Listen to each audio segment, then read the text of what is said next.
Three, two, one. The Battle of Edmonton. Yeah. Anyways, what is up, teabaggers? We are sold the bag. I am with my your.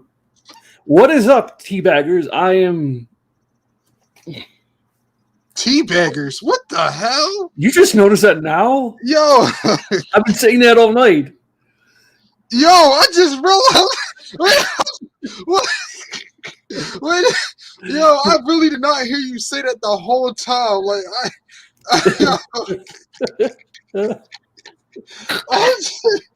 oh god. All right. Welcome back, teabaggers. We are sold the bag. I'm here with my boy Dion, Yo, it's good. and we're here to react to the channel WrestleMania, and the video is called 10 Sadly Forgotten Last Matches of WWE Legends. Are you a wrestling fan, Dion, from back in the day? Yes, I am. Yeah, not now, not Not now. now. I used But to. back then, yeah. So this is like way back in the day, like 90s, early 2000s, I'm guessing. But yeah. But anyway, let's see what the last matches of our legends had that are kind of sad. Let's go. Pro wrestler has to hang up their wrestling boots for the final time.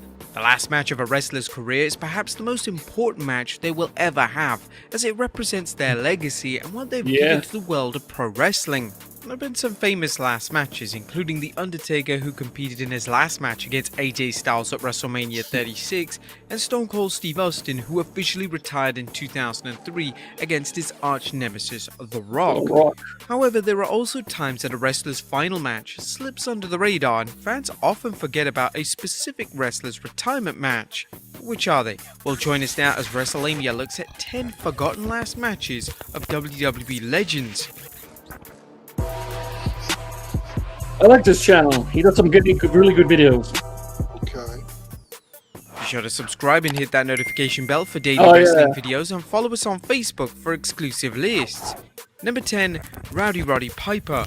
Rowdy Roddy Piper's retirement match should have been presented as a huge deal, but sadly it wasn't. In relation to Piper's final match in WWE, this actually came in 2011 with a forgotten victory over The Miz on Raw. I completely forgot about that. Would come in 2011 when Piper would team with Bob Orton Jr. to take on the legendary duo of Mick Foley and Terry Funk. With Bob the star Orton power in this Jr. match, there should have been a lot of fanfare surrounding the match. In However, it took 2007. place at a JCW independent show. Number 9, Big Boss Man. Considered by wrestling fans as well as fellow wrestlers to be one of the biggest big men of all time, the Big Boss Man was an excellent pro wrestler that left a lasting impression on the industry. The Big Boss Man's final WWE match took place back in 2002 on Sunday Night and saw Heat? him lose to Tommy Dreamer on Heat. What The a final time that the former hardcore champion There's would nothing step wrong back with into it. the ring would be There's nothing 2 wrong years with Tommy later, Dreamer. when he would lose I'm the just saying, IWA World last match title on to Sunday Night Jim Heat, Duggan in that's a not match good. in Japan. The Big Boss Man unfortunately passed away just a few wow. months after his final match, but his legacy was cemented forever when he was inducted into the WWE Hall of Fame in 2016. Number 8, The Ultimate Warrior. Oh, The Ultimate Orlando Warrior's Jordan? final WWE match saw We're him talking about defeat Orlando Owen Hart Jordan. via DQ on Raw in 1996, and it's common knowledge that the Warrior would later embark on an infamous run in WCW. The run was a complete failure, and the main aim of Warrior coming into the promotion was to finally put over Hulk Hogan. It's a misconception that Warrior's infamous match with Hogan at 1998's Halloween Havoc pay-per-view was his final match, but believe it or not, Warrior decided to come out of retirement a decade later for one final match. Against He Orlando wrestled for Jordan. the NWE promotion in Spain, and his opponent for his last ever in-ring encounter would be Orlando Jordan. Yeah, that's right, former US champion Orlando Jordan would get the honor of wrestling Warrior in his final match. Naturally, Warrior won the match, which happened to be for the promotion's world title, and afterwards Warrior cut a promo which would put an end to his wrestling career. In the promo, Warrior would state, "First of all, I want to thank the NWE for its hospitality, friendliness, professionalism, and for bringing me over here to Spain to wrestle in this return match after 10 years of being absent from the ring. I created and performed an incredible persona, the Ultimate Warrior. I talked about during this return how when I became this character, there's a transformation that takes place. That's indeed true. But behind the face paint, there are certain personality characteristics of the Ultimate Warrior that are still mine in my everyday life. When I leave this evening, the belt will stay. It will be your choice. Thanks again. I love the Ultimate Warrior fans from all over the world. I appreciate it.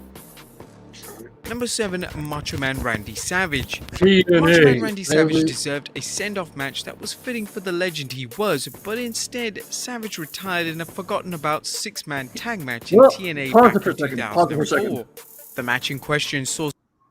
Technically, he didn't wrestle in this one. He came out at the last 2 minutes of the match and just pinned the guy. Oh, so I wouldn't say it's his last match. I'm just saying he just came at the end after 15 minutes and came in and yeah. So I don't know why they're putting it on here. He technically didn't do anything. Jeff Hardy. Savage teamed with Jeff Hardy and AJ Styles to take on Jeff Jarrett, Scott Hall, and Kevin Nash. The issue with the match was that Savage didn't join the match until 16 minutes into it, and he would only wrestle for the final sequence. Savage would pin Jarrett after he recountered a sunset flip attempt with a punch. It was really underwhelming, and it was clear that Savage wasn't in any position to be in the ring. Original booking plans actually called for Savage to wrestle again at the next TNA pay-per-view, and this was going to see Savage that's the win boy the that was in NWA World Spider-Man? title, but this didn't happen as he decided to quit TNA and leave the world of pro wrestling behind. He was Bonesaw McGraw. Number 6, Booker T. The 6-time world champion Booker T's last WWE match came in 2012 when he teamed up with Drew McIntyre to take on the duo of Christian and Mark Henry at a house show. However, his final match in the world of pro wrestling actually happened in 2020 when Booker competed in his own reality of wrestling promotion in Texas. The match would see Booker bring back his G.I. Bro persona in an 8-man tag match. I missed that gimmick. Booker's team ended up losing the match, and the match was designed to build towards a big storyline in the promotion, and Booker's team losing would act as a catalyst for the story arc. The match is available to watch for free on YouTube, and it's easy to see why Booker is often asked about coming out of retirement, as he looked incredible in his final match. He still looks Number jacked to this 5, day. Kurt Hennig. Kurt Hennig was one of the most gifted in-ring talents to ever step foot in the squared circle, and someone of his legendary status of Hennig deserved a better final match than what he received. Hennig's final match in WWE saw him lose to Matt Hardy on Heat in 2002, but for Hennig's final match in pro wrestling, he would wrestle in TNA against David Flair in an axe handle on a pole match. Oh shit, The that match was the last really match. wasn't well received. In fact, it was often cited as being the worst match of Hennig's entire career. The match Well, you're would going come against just a month David before Flair. Hennig's untimely passing at the age of 44. Nobody can have a good match. The with British David Flair. Bulldog. The legendary superstar, the British Bulldog's last match on WWE television would actually be against fellow legend Eddie Guerrero. Now, this clash would take place on Heat, and it resulted in a double DQ finish. Bulldog would wrestle one final time in WWE, and this would see him secure a victory over Steve Blackman on a house show event, and footage of this match has never been made public. Following his WWE departure, the Bulldog would only wrestle a total of 2 more matches. The final of these came in 2002 when Bulldog competed in a 6-man tag match for the Top Rope Championship Wrestling promotion. Bulldog teamed with his son Harry Smith in his 6-man tag match, which was no doubt a memorable experience for both Bulldog and Smith. Number 3, Chyna. Now, the 9th wonder of the world, Chyna is without a doubt one of the most important female stars in pro wrestling history. Although her final days in her time in the WWE were filled with political and personal turmoil, her final run in WWE saw Chyna embark on a run as women's champion for the first time in her career.